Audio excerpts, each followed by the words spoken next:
Habari za usiku huu ni mshike. Jina langu ni Kennedy Moses. Maafande wa JKT Tanzania wameshuka katika dimba la Meja Jenerali Samuyo hapa Dar es Salaam, ambapo walikuwa wakikipiga hii leo dhidi ya Pamba Jiji FC kwenye mchezo wa ligi kuu ya NBC uliomalizika muda mfupi uliopita kwa JKT Tanzania kupata ushindi wa magoli 3-0.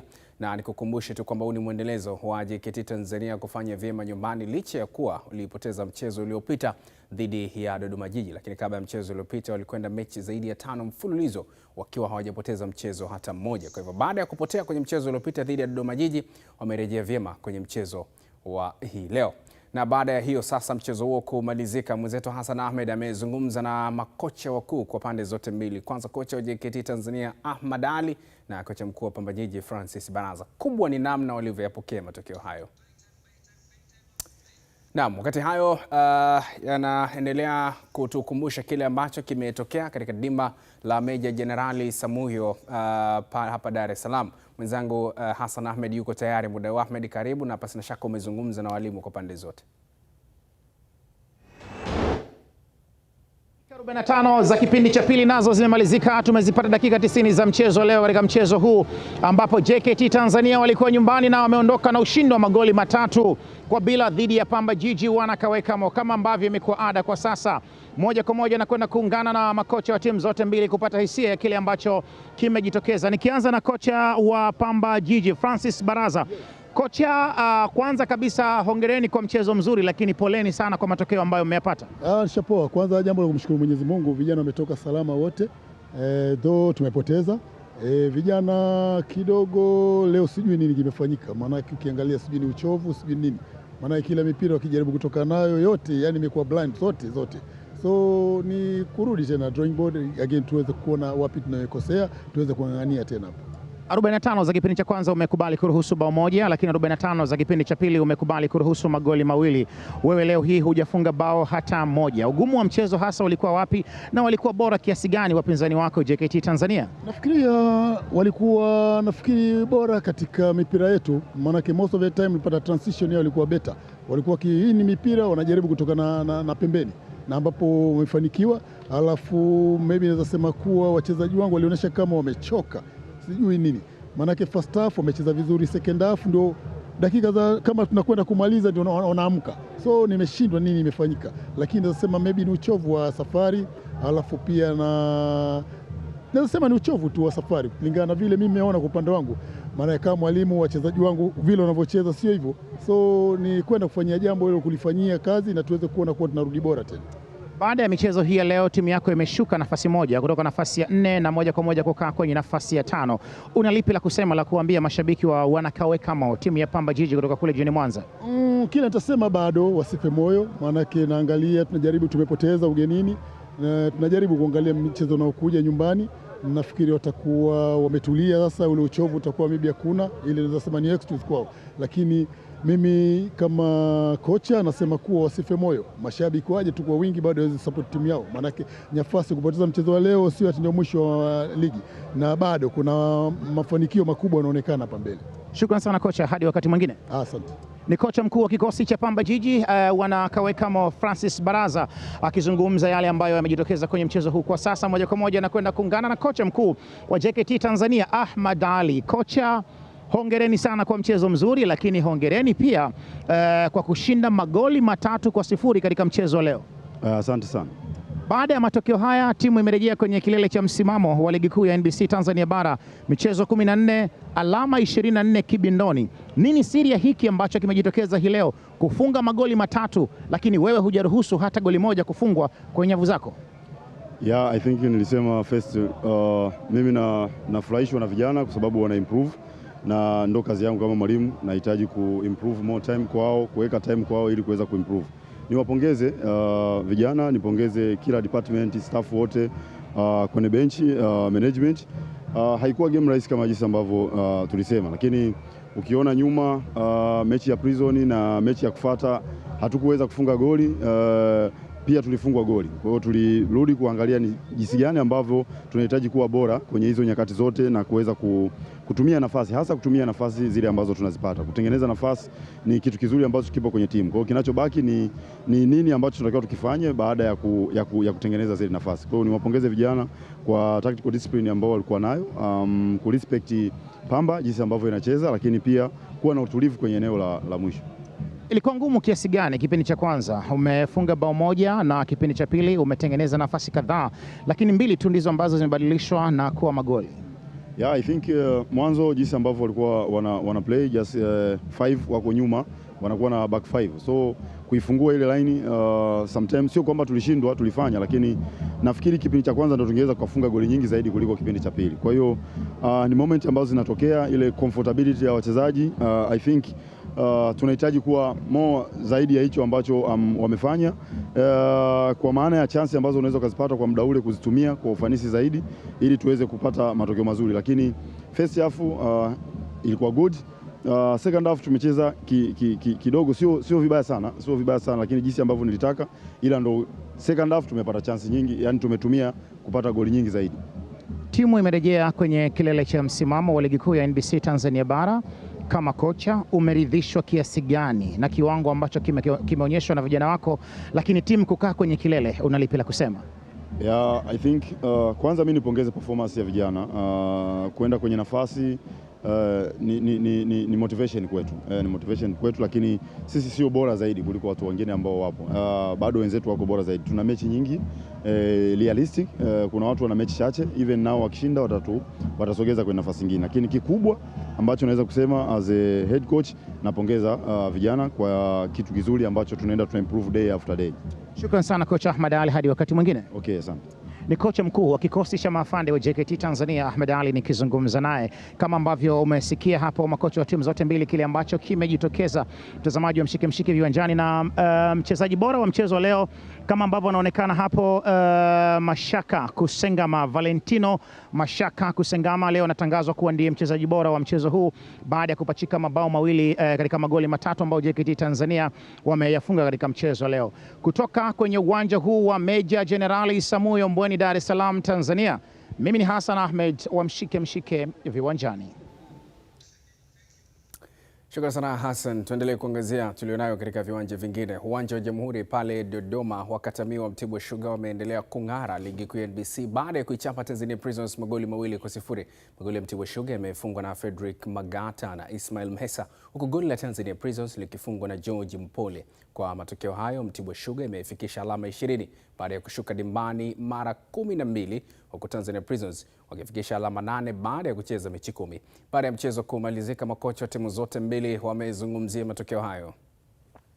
Kitu muhimu kwanza ni tumepata bao ya kwanza baada ya muda mrefu, so inamaanisha tuna progress, but niko very disappointed na team.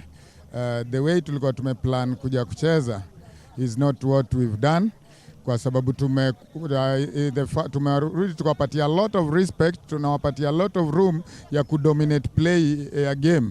So nafikiri tumefanya hiyo, nimekuwa makosa kubwa sana, but wacha tuende nyumbani tuone ni aje. Nimeona at least something hapo mbele, watu wamejaribu kupush wale walikuwa mbele. Tumepata several opportunities, tumepata na Mpole, tumepata na Bangura, mpata very open chance. So ni vitu tu za kuwaka, alafu tuone kama tunaweza pata ushindi going forward. Kwa kweli kwanza namshukuru Mwenyezi Mungu mbele ya yote, maana tumeibuka na ushindi na hakuna majeruhi yoyote. Pili ni ukweli tumetengeneza nafasi mingi sana mbele ya goli na hatuzifungi. Tatu ni kwamba pia hatukucheza kwa kiwango chetu leo, sijui kwa nini, lakini naamini nitarudi pale katika uwanja wa mazoezi tutarekebisha. Nafikiri kidogo agency yetu ya kwenda mbele ilikuwa si nzuri sana. Ligi ni ndefu, ligi ni marathon, so kila mechi ambayo inakuja mbele yako kama unaweza vuna pointi ni kitu cha busara sana, manake kule katika mkondo wa pili hauji mambo yatakuwa vipi. So mimi nashukuru vijana wetu tumepambana, na nawashukuru sana tena kwa pointi zingine 3. Yusuf Chipo, kocha huyo kutoka Mtibwa Sugar. Muda unazungumza na Philip Mkeni, mchambuzi wa masuala ya soka, kuweza kusikia kutoka kwake mtazamo wake kuhusiana na hilo. Philip, karibu. Asante kaka. Mambo yanaenda? Safi. Tuko vizuri? Ndio. Au sio? Haya, Yusuf Chipo bana anakuja vizuri. Tangu amechukua timu mambo ni mazuri kwa Mtibwa. Ni kama wameanza kujipata sasa. Ya, Mtibwa walianza vibaya msimu wa ligi. Ni timu ambayo ilipanda daraja lakini mwanzo hawakuwa na matokeo mazuri. Umewaona kwenye mechi 5 zilizopita, timu yao inafanya vizuri, imesogea kidogo kileleni. Huwezi ukawasifu sana kwa sababu kuna pointi ambazo wamepoteza, lakini bezi yao imeonekana kuwa nzuri zaidi ugenini na wakati mwingine wakiwa nyumbani, kwa sababu nyumbani hawajapoteza mchezo hata mmoja mpaka sasa hivi. Kwa hiyo unawaona ya kwamba wanafikisha ujumbe ya kwamba kushuka kwao daraja ilikuwa ni bahati mbaya, walikuwa wanastahili kuendelea kubaki. Sasa ili wabaki lazima waendelee kumaintain ubora wao huu ambao wanao sasa hivi ili kujiweka kwenye nafasi nzuri zaidi mwishoni mwa msimu. Najaribu kuangalia mwenendo ambao sasa wamekuwa nao. Ukijaribu kuangalia Tanzania Prisons si wabaya sana na kuna maingizo mapya kadha wa kadha wamefanya kwenye dirisha hili dogo. Wapi unadhani walikuwa bora au wapi wamekuwa na ubora ambao sasa hivi unawafanya kuendelea kwa timu ambazo zimejipata kwenye ligi? Mtibwa nafikiri ukiangalia wanavyocheza ni moja ya timu ambao wachezaji wake wanajiamini sana. Mtibwa hachezi kama vile ya kwamba anaenda uwanjani kwenda kupoteza mechi, lakini kingine nafikiri kuna ubora wa mchezaji mmoja mmoja, kwa sababu ukitazama hata aina ya kufunga Mtibwa hawana mchezaji mmoja ambao anafunga. Kila mmoja anayepata nafasi anafunga. Kwa hiyo inaonyesha kuna kitu kizuri ambacho kwanza kinafanyika mazoezini. Ukiwatazama Tanzania Prison walipocheza unaona ya kwamba bado wana kazi kubwa ya kufanya, pamoja na kwamba dirisha dogo limefungwa hivi karibuni. Kuna wachezaji wameongeza kwenye kikosi chao, kwa sababu ni moja ya timu ambazo ziko kule chini kabisa kwenye msimamo. Lakini kinachoweza kumpa mwalimu wake uhuru wa kuzungumza ni kwamba ni kati ya timu ambayo pia imefungwa magoli machache sana. Yaani pamoja na kwamba wako kule chini lakini wameruhusu magoli machache sana. Sifikiri kama yamefika magoli, nafikiri magoli 8 ambao wameruhusu mpaka sasa hivi. Kwa hiyo unawaona ya kwamba pamoja na kwamba hawafungi sana lakini sio timu ambayo imeruhusu idadi kubwa sana ya magoli, kitu ambacho kinaweza kikawapa nafasi nzuri mwalimu kuamini ya kwamba hapo mbele labda wanaweza wakabadilika wakawa na ule ubora ambao walikuwa wanautarajia. Ukiacha mengi ambayo yanazungumzwa hasa ya kiufundi na maeneo mengine, mjadala mkubwa kwenye mchezo huu ni goli la faulu ambalo limefungwa mlinda mlango Musa Mbisa. Tunapaswa kumjadili ama pia tuna haja pia ya kusifu ubora wa mpigaji kwa namna alichokifanya, kwa sababu ni mara chache sana magoli kama haya huwa yanafungwa kwenye ligi tofauti tofauti. Musa Mbisa ni kati ya makipa bora ambao wanajulikana kwenye ligi yetu, ana uzoefu wa kutosha. Moja, huwezi kuacha kujadili kuhusiana na hicho ambacho kimetokea. Lakini pili, lazima umpongeze pia mpigaji, kwa sababu mara nyingi ni vitu ambavyo vinaweza vikatokea kwenye mechi yoyote. Kumlaumu sana hapana, lakini unaweza tu, nafikiri mwalimu wake anaweza akapata nafasi ya kuzungumza naye na kumwambia kwamba hapa ulikuwa unaweza kuongeza ubora zaidi na ni kitu fulani ulikuwa unatakiwa ukifanya. Nafikiri ndio jambo sahihi zaidi kwake. Haya bana, principles za walinda mlango zinasema ukipanga sehemu ukuta kama unalinda, ukipanga ukuta wewe unakaa sehemu ambayo ukuta hamna. Sasa hapo ukuta haukuepo na mlinda mlango alikuwa upande ambao amemweka mtu mmoja. Pengine ilikuwa faida kwa mpigaji. Salia papo ni mkumbushe tu mtazamaji kwamba huu ni mshike mshike, siondoke, endelee kuwa nasi.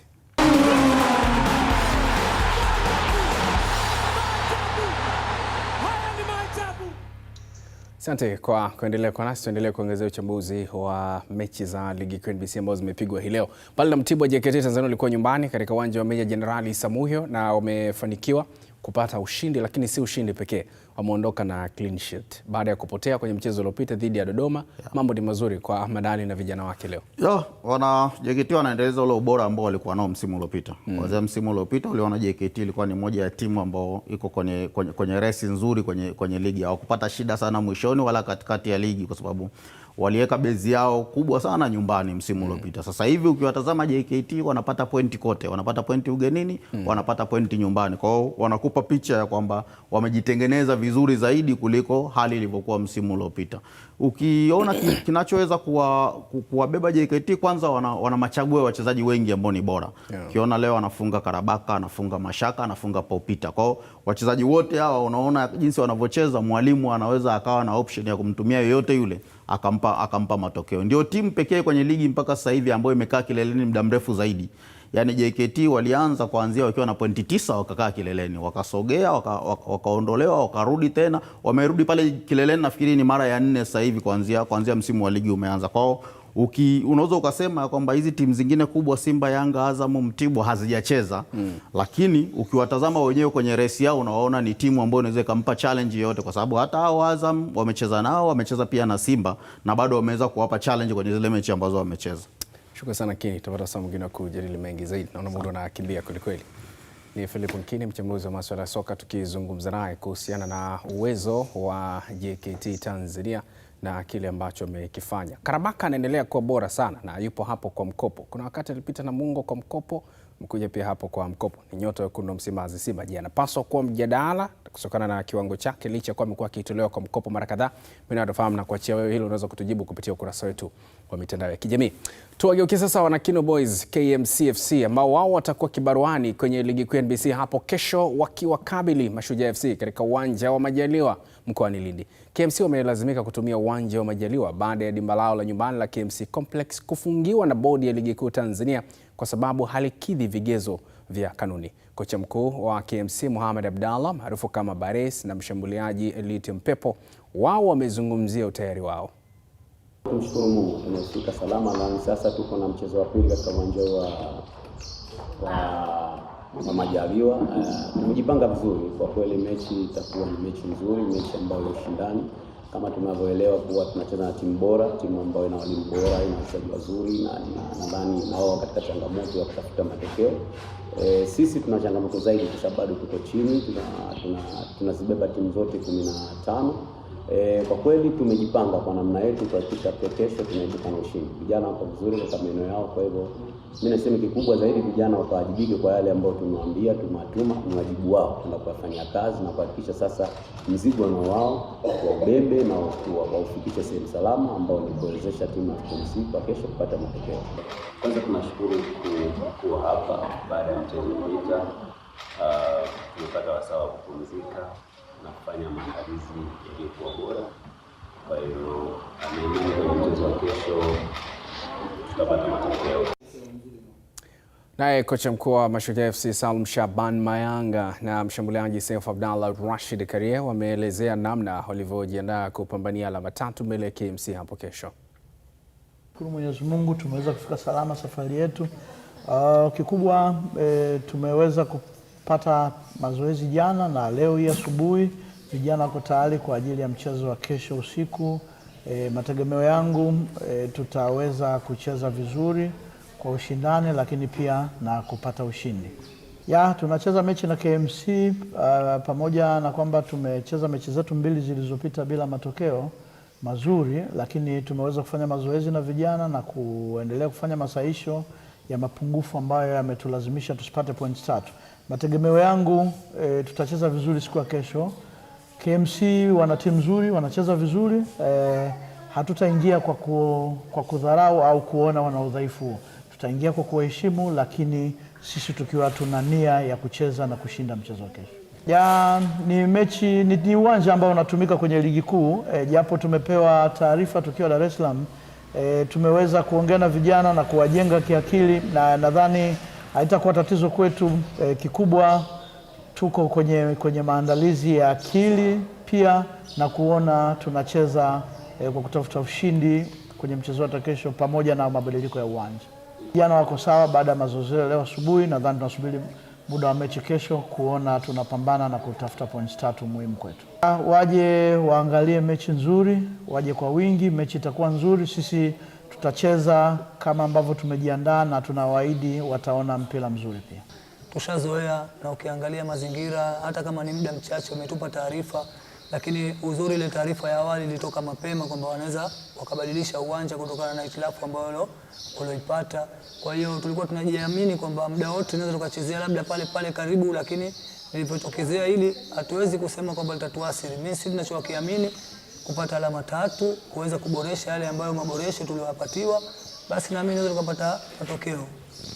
Kweli kwa sababu ukiangalia timu yetu ina kikosi kizuri kama unavyosema na wao wanajua hilo, lakini kitu ambacho naweza nikawaambia kikubwa kwenye maisha ya mpira ni subra, kwa sababu hii ligi sio kama mchezo wa knockout. Ligi ni safari ndefu. Ukiangalia leo position hii, kesho position hii, na ligi yetu tunavyoenda nayo ya Tanzania bara, ukipata matokeo mechi zako 2 tu huku ulipokuepo tayari ushatoka.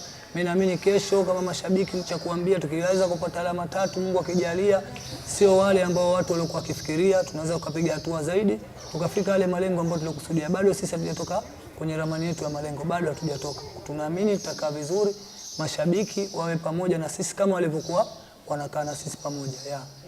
Hicho ni kitu kikubwa, kwa sababu ukiangalia na sisi wenyewe tunaumia tunapokosa matokeo, kwa sababu ukiangalia kama nilivyosema, ligi ambayo inatakiwa kwamba upate pointi 3 ili utoke kwenye pressure, kwa sababu unapokuwa kule chini kuna pressure, kuna hali fulani ya kuweza kutaka kufanya nyewe vitu vyenu hamwezi kufanya, vinakulazimuni kukupeni shida kidogo. Kwa hiyo mimi ninachoamini, kesho tunahitaji sana hii mechi, na tunaamini kwa uwezo wa Mungu tunaweza kupata matokeo, na tunawaamini KMC na kwa heshima, lakini kwa kuweza kuamini timu yangu tunaweza kupata matokeo inshallah.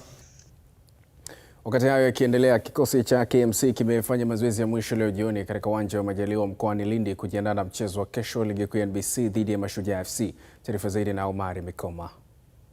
Hiki hapa ni kikosi cha KMC kikiwa na nyota wake wote ambao wako hapa Ruangwa chini ya uongozi wa kocha mkuu Mohamed Bares.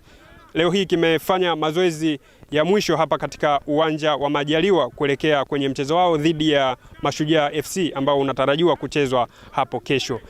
Tumekaa hapa Ruangwa takribani siku 7 mpaka 8, tumezoea mazingira, tunajua vizuri uwanja wa Majaliwa Stadium, kwa hiyo tunasubiria siku ya mechi kwa maana ya kesho kuja kuonyesha Watanzania kitu gani ambacho tumekiandaa, lakini wana Ruangwa waje kutupa support. Sisi kama KMC tumewaletea, tumewafanya waendelee kupata burudani za NBC Premier League hapa katika wilaya ya Ruangwa, kwa tunawaomba wajitokeze kwa wingi kuja kutusupport. Nadhani leo tumefanya mazoezi ya mwisho, mazoezi ambayo yanalenga kuelekea hiyo mechi, na so far so good. Wachezaji waliocheza kwenye mechi iliyopita dhidi ya Namungo wako tayari kwa ajili ya mchezo unaofuata. Ni mchezaji mmoja tu ambaye anaonekana na injury kubwa, kwa maana Juma Shemvuni alipata injury siku moja kabla ya mchezo dhidi ya Namungo, lakini walobakia wako tayari kwa ajili ya mchezo. Mwalimu atatuambia nani na nani atakuja kutuwakilisha kwenye wale ambao wanaanza na wapi ambao watakaa kwenye bench. Naamini wale ambao watapata nafasi ya kucheza mchezo watatupa kile ambacho sisi tunakitaka, na tunaamini kesho itakuwa turning point ya KMC Football Club kupata matokeo ya alama 3. Mchezo huo unatarajiwa kuchezwa kesho majira ya saa 1 kamili hapa katika uwanja wa Majaliwa. Ni moja kati ya michezo ambayo inatarajiwa kushuhudiwa ikiwa na upinzani mkubwa ama ushindani mkubwa kutokana na timu zote mbili kutopata matokeo mazuri, hasa katika michezo ya mwisho ambayo tayari imecheza. Kutoka hapa katika uwanja wa Majaliwa Ruangwa, mimi ni Omar Mikoma, Azam Sports. Wakati akiendelea, kikosi cha Fountain Gate FC chenyewe kimeanza mazoezi ya kujiandaa na mchezo wa ligi kuu NBC dhidi ya Namungo FC utakaochezwa katika uwanja wa Tanzanite kwa Raha mjini Babati mkoani Manyara. Taarifa yake Helen Kawiche inaarifu zaidi. Kikosi cha Fountain Gate FC kipo katika maandalizi hapa kwenye dimba la Tanzanite Kwara kikijinoa kuelekea mtanangi wa ligi kuu soka NBC Tanzania bara dhidi ya Namungo FC wa Uwaji wa Kusini. Kwanza morali ya wachezaji iko juu na wana hamu ya hiyo mechi, kwa hiyo tunasubiri muda ufike. Lakini pili, tuna wachezaji wawili, tutamkosa Abdurazaki pamoja na Ismail Azizikada kwa ajili bado wanauguza vidonda vyao vya majeruhi. Kwanza ni waombe wakazi wa kanda ya kaskazini, nikimaanisha mikoa ya Arusha, Manyara, wajitokeze kwa wingi, kwani mchezo huo utakuwa mgumu sana kwetu. Tunahitaji support yao, na ukiangalia kwenye table hatuko kwenye nafasi nzuri, tuko kwenye nafasi ya 12, sio jambo zuri. Kwa hiyo tunawaomba wajitokeze kwa wingi na waje watusupport kama walivyotusupport toka tulivyoanza mpaka hapa tulipofika. Ninaamini kwa pamoja tutapata ushindi. Kimsingi imekuwa ni muda mrefu kidogo tangu mara ya mwisho tumecheza tukiwa hapa nyumbani. Mechi ya mwisho tulicheza na KMC. Baada ya hapo tulikuwa tuna mechi ugenini, mechi ambazo kimsingi hazikuwa na matokeo mazuri kwetu. Kwa hiyo umefika wakati wa kurejea tena nyumbani. Fountain Gate inavyocheza Babati, maana yake inacheza kwenye eneo ambalo wao wanalitawala kwa asilimia zaidi ya 100. Kwa hiyo mwalimu amezungumza kiufundi, lakini kwa upande wa mimi binafsi nikitazama timu yangu inaonyesha kwamba ipo kwenye hali nzuri. Wachezaji wanaonyesha utamani ama kutamani kuweza kufanya vizuri kwenye huo mchezo, na ninaamini kwa namna ambavyo nimekuwa nikizungumza nao wanatamani pia kuwafuta machozi watu wa Babati na watu wa Manyara mara baada ya kupita mechi 2-3 hapa bila kufanya vizuri. Tunakwenda pia kwenye mchezo huo tukiwa tunajua tunacheza na timu ambayo ni ngumu, timu ambayo imekuwa na mwendelezo mzuri kwenye mechi za hivi karibuni, lakini mechi ambayo sisi itatunyanyua kutoka kwenye daraja moja kwenda kwenye daraja jingine. Tuna alama 11 kwa sasa. Kwa hiyo tukishinda hiyo mechi tunafikisha alama 13. Kimsingi tunatamani kuongeza hizo alama kwa sababu msimamo pia sio rafiki. Ukijitikisa kidogo basi unajikuta upo chini na yule ambaye yuko chini yupo juu. Mtanange huo wa kukata na shoka kati ya wenyeji Fountain Gate FC watakipiga hapa dhidi ya wageni Namungo FC wa Uwaji wa Kusini kunako dimba hili la Tanzanite Kwara, ikiwa ni katika mwendelezo wa ligi kuu soka NBC Tanzania bara. Helen Kawiche, Azam Sports, Manyara. Na tuendelee kuangazia mengine tulionayo, na sasa tuamie ligi ya mabingwa Afrika ambapo mashabiki wa Wekundu Msimbazi Simba wameelezea hisia zao kufuatia mtiririko wa matokeo yasiyoridhisha kwa timu yao ambapo imepoteza michezo 3 na kutoa sare moja katika hatua ya makundi msimu huu. Sare ya magoli 2-2 hapo jana dhidi ya Esperance de Tunis ya kule Tunisia katika uwanja wa Benjamin Mkapa kwa kiasi kikubwa imeua matumaini ya Simba kufuzu hatua ya robo finali ligi ya mabingwa barani Afrika. Nini kifanyike katika kikosi cha mnyama Simba ili kurejea kwa nguvu zaidi msimu ujao? Haya ni maoni ya baadhi ya mashabiki. Kubwa zaidi, klabu yote inatakiwa ifanyiwe overhauling. Kuanzia kwenye uongozi wa klabu, miliki wa klabu, kila kitu kianze from scratch. Kwa sababu tumekuwa tukipiga kelele muda mrefu sana. Mwenye kumlalamikia Sui Mangungu, mwenye kumlalamikia Mo, mwenye kumlalamikia Crescentus Magori, mwenye kulalamikia wachezaji, kulalamikia benchi zima la ufundi, na watu ni wale wale. Akitoka huyu atazunguka, ataletwa yule aliyekuwepo nyuma, au atatoka huyu atarudi. Watu ni wale wale. Unajua, ukitaka kubadilisha ili timu ipate mafanikio, jaribuni kuunda mfumo upya wa klabu. Rudi tukae chini, tutafakari ni namna gani tunaweza kutoka hapa ili kuelekea kule ambako kwenye matarajio. Tusipokubali tukawa tunaenda hivi kwa mizozo, hatuwezi kufikia kwenye matarajio yetu. Lakini tukikubali kwamba kweli tumeharibu na inahitajika marekebisho, basi na imani kila kitu kinawezekana. Ni Simba ilivyo sasa hivi ni sawasawa, wewe Adija umeumwa malaria, umepima kabisa umekutwa na malaria. Alafu sindano zile za kutibu ile malaria wewe unataka achome rafiki yako, afu unataka upone, wewe unaponaje sasa? Umeona shida iliyopo hii? Ndio tatizo la Simba liko hapo. Yaani kuumwa anaumwa mwingine, matibabu anafanywa mwingine, hawezi kupona huyu. Yaani anayeumwa ndo anatakiwa afanywe matibabu. Sasa shida ya Simba sio huyu mzee. Shida ya Simba iko kwenye upande wa pili.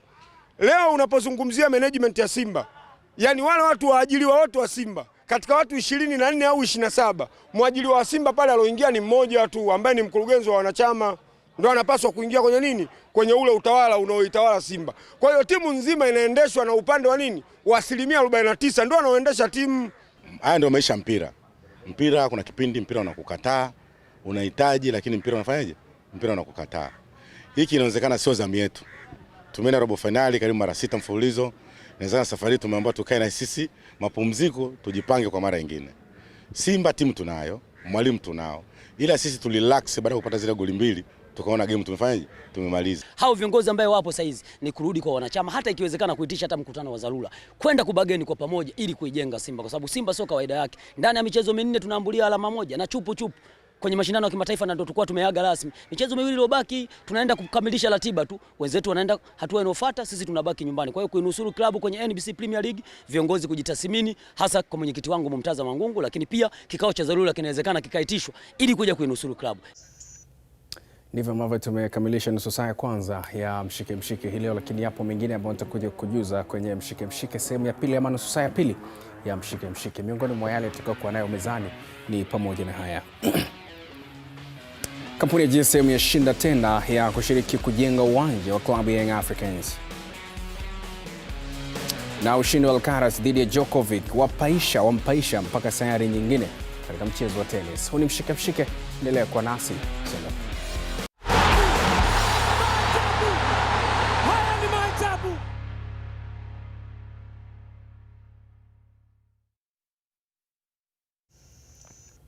Asante kwa kuendelea kwa nasi. Tuendelee kutazama tulionayo mezani. Katika mchezo wa Simba dhidi ya Esperance de Tunis ambapo kiungo Yusuf Kagoma na mlinzi Wilson Nangu walipata majeraha na kulazimika kutoka, jambo ambalo limechambuliwa tofauti na baadhi pia ya wachambuzi wa soka kutoka hapa nchini, na huu ndio ulikuwa mtazamo wao. Simba Sports baada ya kutoka kwa Wilson Nangu pamoja na Kagoma kulibadilisha mchezo kabisa, na kwa kuna balance kati ya eneo la kiungo na mabeki. Na ukitaka kuangalia tu kutoka goli, baada yao kutoka dakika 6 baada ya goli likafungwa, Kagoma katoka dakika 58, Wilson Nangu katoka dakika 62. Dakika 64 wakaruhusu goli la kwanza.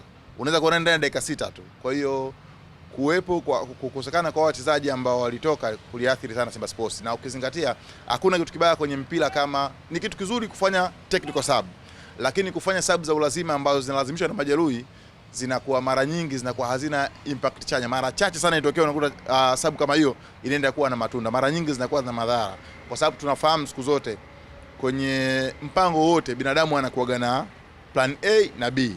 Plan A ndio the best, B ndio kama nikikosa hii nitakuwa na hii. Kwa hiyo ina maana mpango wa kocha wa Simba Sports ulikuwa ni plan A ambao ni Kagoma na Wilson Nangu waanze, lakini plan B ndio ilikuwa Kamara na Ture ambao kwa bahati mbaya pia kufanya vizuri, na baada ya Simba kuruhusu lile goli confidence kama ilishuka, kwa hiyo wote wakaanza kurudi nyuma. Simba ikiwa ina mpira ilikuwa mafullback wake wote wawili wanapanda, halafu masenta baki wake wanagawana, mmoja anakwenda kushoto mwingine anakwenda kulia, ambako Nangu muda mwingi alikuwa anakwenda upande wa kushoto, upande ambao alikuwa anaonekana muda mwingi yupo Kibabage anapanda juu. Tafsiri yake baada ya Nangu kutoka ikapelekea changamoto kuwa kubwa, kwa maana ya hakuna mtu ambaye anakwenda kukava pale ambapo anatoka Kibabage. Ikapelekea Ture ambaye ameingia kwa sababu hana fitness ya kutosha kwenye mechi, kwa sababu alicheza kwa muda mrefu zaidi ya miezi miwili,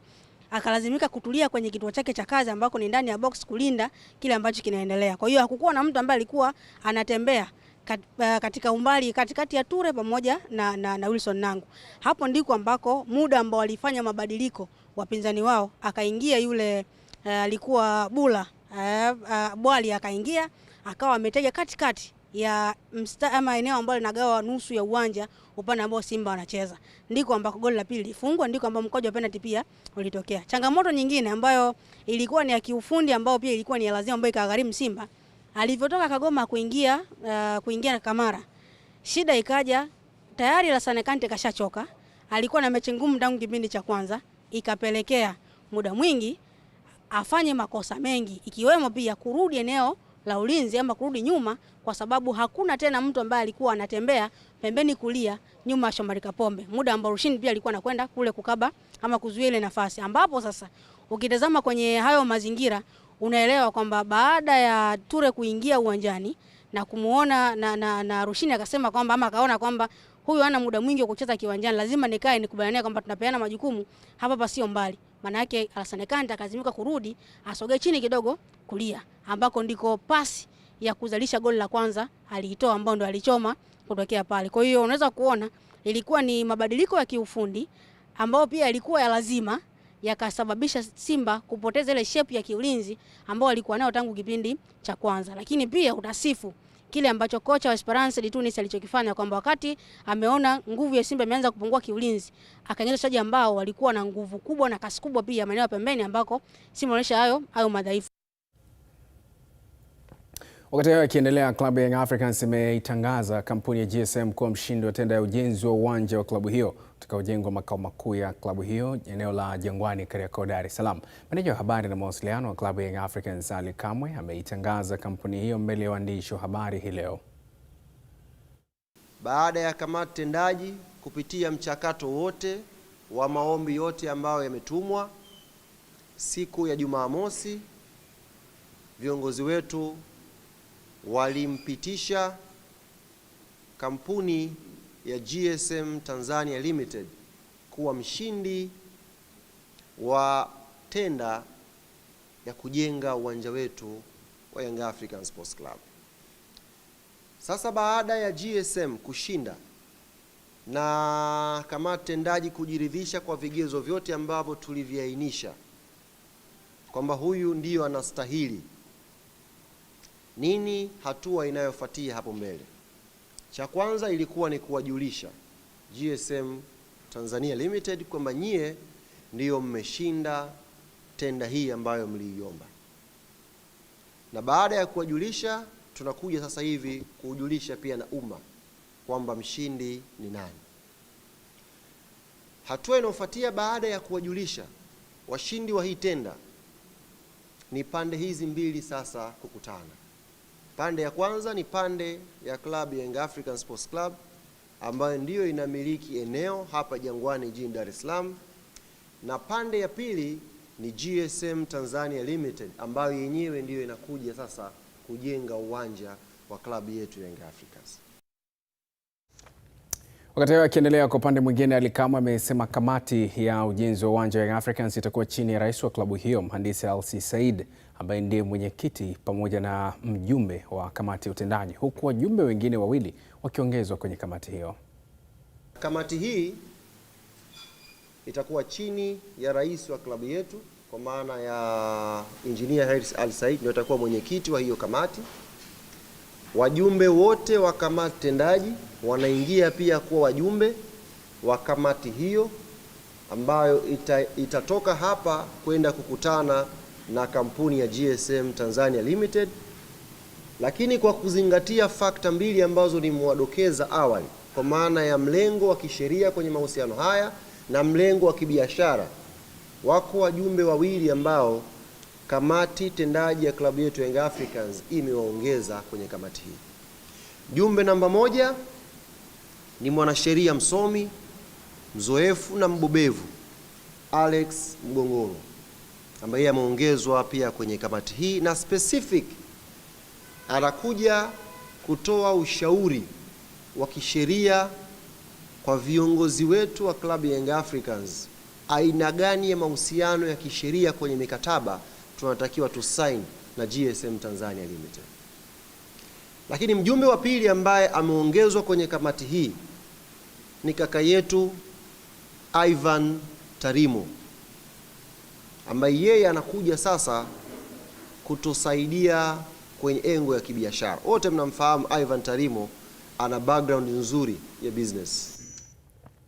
Wakati hayo yakiendelea, mashabiki wa Young Africans kutoka Dar es Salaam wametamba kwamba timu yao itafanya vizuri katika mchezo ujao wa hatua ya makundi ligi ya mabingwa Afrika utakaochezwa nchini Morocco Februari 6 dhidi ya wenyeji AS FAR Rabat. FAR Rabat ambaye tunaenda kucheza naye sasa hivi, tayari tumeshacheza naye mechi ya kwanza na tumemfunga goli 1. Kwa hiyo tunapoenda kwenye game ya pili, kama tutaenda sare au nini, hiyo sisi kwetu itatupa pointi na tutakuwa tumemzidi huyo FAR Rabat na tutakuwa kwenye nafasi nzuri. Kwa hiyo game inayobakia ni ya mwisho na JS Kabylie ambayo inakuwa na asilimia nyingi sana za Yanga kushinda nyumbani kwa vyovyote vile, kwa sababu ya kutumia home advantage, lakini kwa sababu ya huwezi kujua mambo ya mpira. Kwa hiyo mechi ya sasa, yani hatuwezi tukajiwekea guarantee kwa JS Kabylie. Kwa hiyo tucheze hii ya sasa hivi ya FAR Rabat ndio itatupa sasa tunavyoenda kucheza na JS Kabylie tunachezaje. Huo mchezo tunaenda kucheza kama fainali kwa sababu ndio umebeba matumaini, umebeba maono ya wanayanga wote sisi kufika robo finali.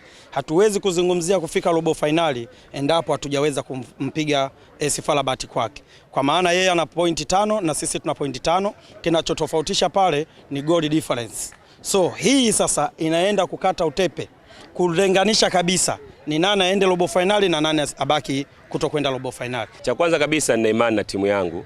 Tumejipanga ndani ya uwanja na nje ya uwanja. Kinachonipa hope kabisa, kwanza hii mechi zidi wale jamaa hakutakuwa na mashabiki katika ule uwanja. Hii point yetu ya kwanza. Na imani kabisa wachezaji wetu zidi ya wale jamaa wakiwa wenyewe kwa wenyewe tuna uwezo wa kupambana na kupata pointi 3. Wakati wakiendelea, tuwatazame mashabiki wa Azam FC sasa, ambapo wamesema kuwa wamejipanga kushinda michezo miwili iliyosalia ya hatua ya makundi kombe la shirikisho barani Afrika, wakianza na AS Manyema katika uwanja wa Amani visiwani Zanzibar kabla ya kuifuata Wydad Casablanca ya Morocco. Kundi letu bado lipo open kabisa. Unaona kabisa lipo wazi. Si umeelewa? Kwa hiyo naomba support kubwa kwa mashabiki wenzetu wa Azam FC, tuungane kwa pamoja katika kipindi ambacho tunatakiwa vibe liwe juu la kutosha kuhamasisha wachezaji wetu, ndio kipindi hiki. kwa matokeo yaliyotokea kwa Wydad na wale, sisi kwetu si swala. Sisi swala tunaangalia mechi zetu sisi. Tutazicheza vipi, tumalize vipi. Kwa sababu mpaka sasa hivi kwenye kundi letu yoyote anaenda. Yaani wote wawili wanaenda, kikubwa utanga karata zako. Kwa upendo wangu inshallah sisi tunaamini tunaweza kuwafunga. Na inawezekana. Kwa sababu hadi tunayo, nia tunana, uwezo tunao. Kuwafunga inawezekana. Na support tunapata kubwa kutoka kwa viongozi, sisi mashabiki na kocha anatusupport, tena kwa kuongezea tu kwamba tuongeze mashabiki, tuongezeke uwanjani, maana support ni kubwa sana na kocha anatusisitiza sana tuifike uwanjani. Mimi kwanza nichukue fursa hii kuwashukuru mashabiki wote wa Azam FC Tanzania nzima. Ile kazi walioifanya Nairobi, tena wakaja kuifanya pale New Amani Complex dhidi ya Nairobi, tuendeleze kwa sababu inatakiwa tuisupport timu. Wao ni wachezaji wa 12, wajitokeze kwa wingi katika mechi zinazofuata ili tuhakikishe mechi zinazofuata tunapata pointi zote 3 kwa Maniema na Wydad ili tusonge mbele. Naam, wakati hayo yanaendelea ni kukumbushe tu hapa awali nimekujuza kuhusiana na hali ilivyo kwa mashabiki wa Wekundu wa Msimbazi Simba pamoja na Young Africans. Leo niungane na Philip Nkini ambaye ni mchambuzi wa masuala ya soka kuweza kusikia mtazamo wake. Awali tulisikia mtazamo wa baadhi ya wachambuzi kuhusiana na kile ambacho kimewakuta Wekundu wa Msimbazi Simba na nini mtazamo wao. Nkini, karibu. Ukijaribu kuangalia hizi timu tulikuwa tunazitazama ambazo zinawakilisha Tanzania kwenye anga za kimataifa na tumewagusia Wekundu wa Msimbazi Simba. Baada ya kupoteza jana, shughuli imeisha. Nini unakitazama way forward ya michezo iliyosalia na nini unatakiwa kufanya kwa sasa? Moja, kwa safari ndio imeshamalizika. Hawezi tena kufuzu kwenda hatua robo final, lakini bado wana mechi mbili ya kwamba lazima wacheze hizo mechi. Kwenye michuano ya kafu kiacha tu kupata pointi ambazo zinaweza kukuvusha, pia kuna fedha. Klabu imetumia hela nyingi kufanya usajili. Lazima wapambane basi angalau wamalize nafasi ya 3 ambao lile kundi la fedha litakuwa ni kubwa kidogo tofauti na kumaliza nafasi ya mwisho. Kwa hiyo mimi nafikiri kikubwa kwao kwenye nafasi yao hiyo, wana room ya kujirekebisha. Bado wana mechi za ligi, wana mechi za kombe la CRDB, wanaweza kufanya vizuri huko kwa sasa, kujipanga kwa ajili ya msimu ujao, mechi zinazofuata, sio?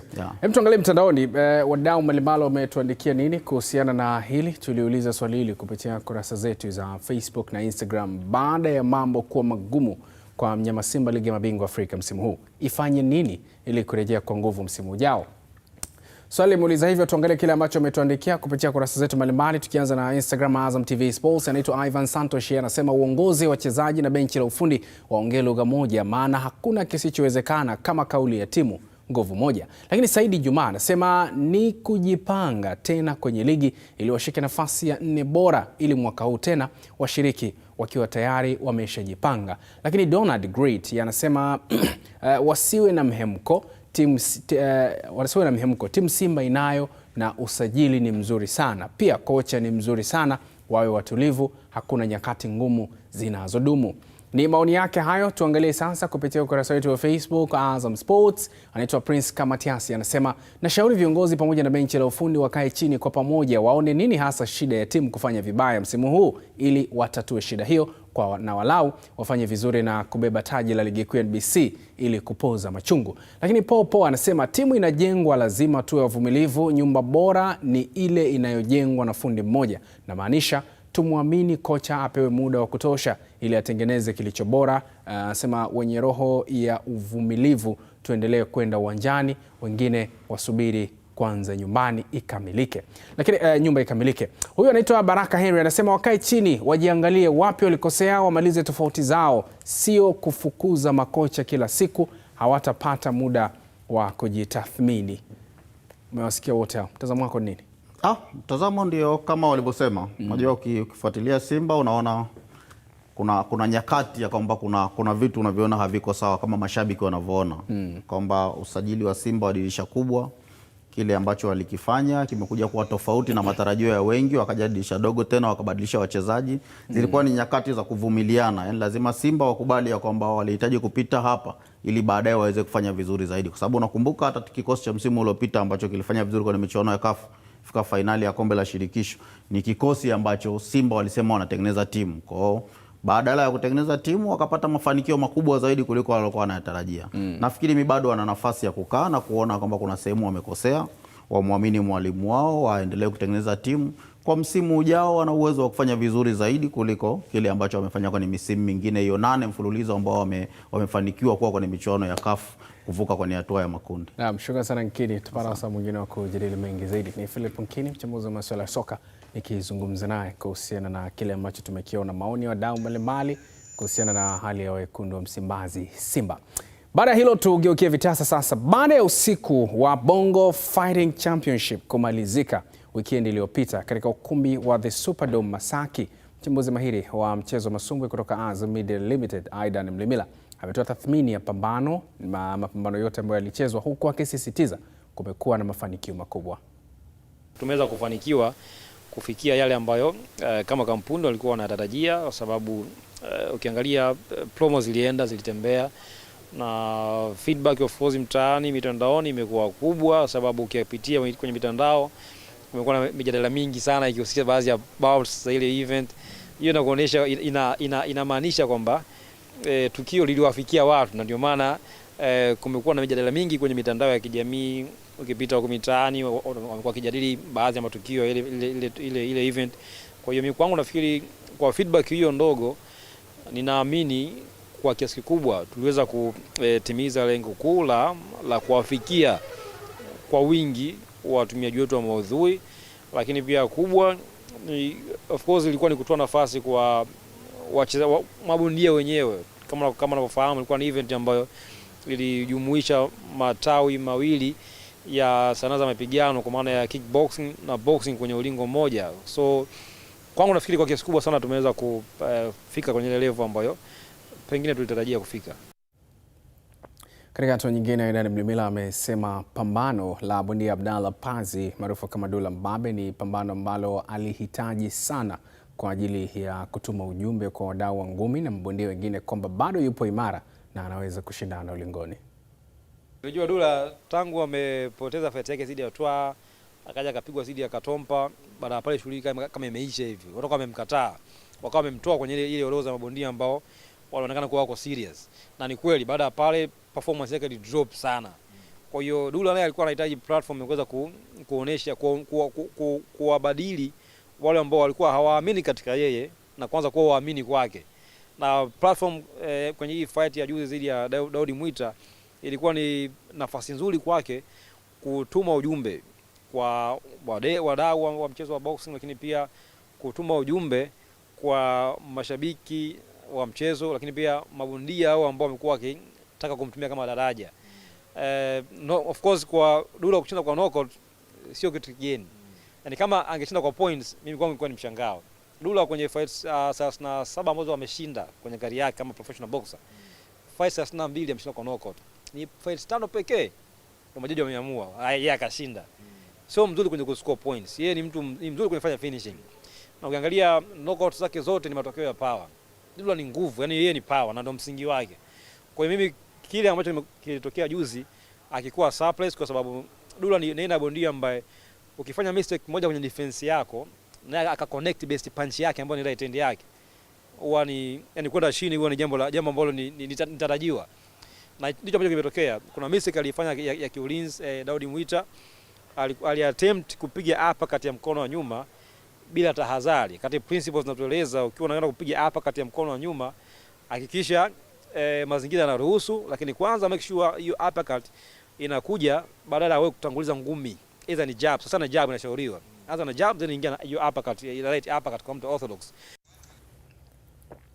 Wakati anaendelea tugeukie mchezo wa pool table. Kikosi cha timu ya taifa ya Tanzania cha mchezo wa pool table kimefanya mazoezi ya mwisho tayari kushiriki mashindano ya Afrika yatakayoanza kesho kule Durban, Afrika Kusini, yakihusisha ushiriki katika timu na wachezaji binafsi. Tanzania inaingia katika mashindano hayo ikiwa na kumbukumbu ya kumaliza nafasi ya pili katika mashindano yaliyopita ya mwaka 2023 wakipoteza mbele ya mwenyeji Afrika Kusini kwa frame 11-13. Kuelekea kwenye ufunguzi wa mashindano hayo makubwa Afrika katika mchezo wa pool table, nahodha wa timu ya taifa ya pool table pamoja na kocha anayekinua kikosi hicho Dennis Lungu wamezungumzia utayari wao kuelekea katika uzinduzi wa mashindano hayo. Wamejipanga wenzetu, wako vizuri sana kwenye swala la venue. Venue ni kubwa ya kutosha, meza zina standard ya hali ya juu na yani iko vizuri kwa kweli. na sisi kwa jinsi tulivyokuta mazingira tunaamini kabisa tunaenda kufanya vizuri, kwa sababu mazingira yamekuwa rafiki kwetu, na ukizingatia sisi tumejiandaa vizuri sana kwa ajili ya mapambano. Tunategemea kufanya vizuri sana kesho kwenye mashindano. Ushindani lazima utakuwa mkubwa. Unajua kitu chochote kinachoitwa mashindano, hata kama unakutana na mtu mdogo mwenye uwezo mdogo, lazima atatumia nguvu kubwa sana kwenye kupambana. Kwa hiyo mashindano always yanakuwa ni mashindano, yanakuwa kitu kigumu. Sisi tumejiandaa vizuri kwa sababu tumefika mapema kuja kuziona meza. Kwa hiyo tunategemea kuzizoea kwa kiasi kikubwa. Kwa hiyo mpaka kesho tutaanza mashindano, tunategemea kufanya vizuri sana. Nimetazama wapinzani wetu na nimeangalia nchi nyingi kama Nigeria wapo huku na South Africa wana timu nzuri kuliko hata ile ya mwaka jana. Sema uzuri, sisi tumejiandaa vizuri sana. Na siku ya leo ni fine tuning tu, wachezaji wazoee meza, na inshallah kesho Mungu atusaidie tutakuwa na matokeo mazuri. I've seen some of the guys play recently on live stream, so the game has improved a lot since the last time I've met them. So I think Tanzania is going to give us much hard. Nimefuatilia baadhi ya michezo ambayo Tanzania wamekuwa wakicheza kupitia katika mitandao mbalimbali, na niseme ukweli tu kwamba nimeona wana wachezaji ambao wana viwango vizuri. Tulitegemea kwamba Uganda pia wangeshiriki, lakini wameshindwa kwa sababu mbalimbali. Nao pia ni wapinzani wakubwa, lakini Tanzania kwa kuwa wamefika hapa, ninaomba tuweze kukutana nao katika hatua za mapema na si finali kama ilivyokuwa katika mashindano yaliyopita, ili tusicheze tukiwa na pressure kubwa. Is next on the list. So hopefully we get Tanzania early and not under the pressure and we can do some damage there. Naam, tugeukie mchezo mwingine. Timu ya wataalamu wa mchezo wa mbio za vikwazo kutoka shirikisho la kimataifa la mchezo wa mbio za vikwazo FISO ipo nchini kwa ajili ya kufanya tathmini ya njia zitakazotumika katika mashindano ya kimataifa ya mchezo huo yanayotarajiwa kufanyika hapa nchini mwaka ujao. Wataalamu hao wanaongozwa na Bill Matson, raia wa Marekani kutoka jimbo la Colorado, akiambatana na Tweet Bird, raia wa Afrika Kusini kutoka shirika la Adventure One. Ramadhan Ngoda anaarifu zaidi. Hapa ni nyanda za juu kusini mwa Tanzania, ndani ya pori la akiba la Mpanga Kipengere, eneo lenye mandhari ya kipekee na vivutio vya asili vinavyoweza kuvutia macho na akili. Ndani ya pori hili ndipo yanapopatikana maporomoko maarufu ya Kimani na Nyungege, maporomoko yanayoonyesha uzuri wa asili na uwezo mkubwa wa eneo hili kuwa kitovu cha michezo ya kimataifa ya mbio za vikwazo. Sambamba na maporomoko haya, lipo pia pango la Chifu Mkwawa lililopo pembezoni kidogo mwa maporomoko haya, urithi wa kihistoria unaoongeza thamani ya eneo hili kiutalii na kimichezo. Uzuri wa asili uliopo hapa hauwezi kulinganishwa na sehemu nyingine yoyote ile. Mandhari unayoiona hapa ni ya kipekee kabisa, na hali hii sikuwa nimeitegemea. Sikutarajia kabisa kukuta maji mengi kiasi hiki mtoni. Uliona kijito kidogo kilichokauka, lakini sasa ninaona mto mkubwa unaotiririka kwa nguvu. Ninalipendekeza eneo hili kwa dhati kabisa. Ningependa sana kukaa hapa kwa siku kadhaa, nikitembea, nikichunguza na kuijua vizuri zaidi maeneo yote yanayolizunguka. Unajua, ni muhimu kuja na chakula cha kutosha. Mazingira ni rafiki, lakini naamini changamoto zitakuwepo. Mwelekeo na usambazaji unaweza kuwa mgumu kidogo, kwa sababu kimsingi ungependa washiriki watoke nje na njia rasmi. Napenda wazo la kuwa na vituo vya ukaguzi juu ya vilele vya mlima kule na kule, halafu washiriki wakafanya mzunguko mkubwa, kisha urejee hapa ukiwa na kamba, na washiriki wahitaji kuvaa vifaa maalum ili kushuka karibu na maporomoko ya maji. Hilo lingekuwa jambo zuri sana. Kwa upande wa katibu mkuu wa chama cha michezo ya mbio za vikwazo hapa nchini, Emmanuel Martin, anaeleza kwa kina lengo la ziara ya wataalamu hawa, akibainisha kuwa mazingira ya nyanda za juu kusini mwa Tanzania yana vigezo vyote vinavyohitajika kuandaa mashindano makubwa ya mbio za vikwazo na adventure racing. Tuko hapa kwa ajili ya kusearch maeneo ambayo yatatumika kwa ajili ya adventure racing World Champion ambayo yatafanyika 2027. Kwa hiyo hii ni sehemu ya ziara ya maeneo. Baada ya hapa utaenda sehemu mbalimbali kama ndio Kitulo. Alwatan Ramadhan Goda, Azam Sports. Naam, tukamilisha na hili. Nyota wa mchezo wa tenis Mhispania Carlos Alcaraz ametwaa taji la mashindano ya Australia Open kwa kumchapa Mserbia Novak Djokovic kwenye fainali iliyokuwa yenye mvutano kwelikweli na msisimuko wa hali ya juu. Alcaraz akiwa na umri wa miaka 22 tu anakuwa mchezaji mdogo zaidi kushinda mataji yote manne makubwa ya mchezo huo. Licha ya kuanza vibaya kwa kudondosha seti ya kwanza, Mhispania huyo alifanya kazi ya ziada na kushinda kwa seti 2-6, 6-2, 6-3 na 7-5, akifuta ndoto za Djokovic kushinda taji lake la 11 la michuano ya Australia Open. Carlos Alcaraz amefikia mafanikio hayo katika umri mdogo zaidi kuliko hata magwiji watatu, akiwemo Mhispania mwenzake Rafael Nadal ambaye aliweka rekodi hiyo angali na umri wa miaka 24, huku Roger Federer ambaye alifanya hivyo akiwa na umri wa miaka 27, lakini Novak Djokovic alifanya hilo pia akiwa na umri wa miaka 29. Kwa sasa Mhispania huyo anashika nafasi ya kwanza duniani katika mchezo huo na anatarajiwa kurejesha heshima ya taifa la Hispania kwenye mchezo wa tenis baada ya mkongwe Rafael Nadal kustaafu mwaka 2024. Tukamilisha na muhtasari sasa wa kukumbusha miongoni mwa tuliokuwa nayo hapo awali ni pamoja na haya.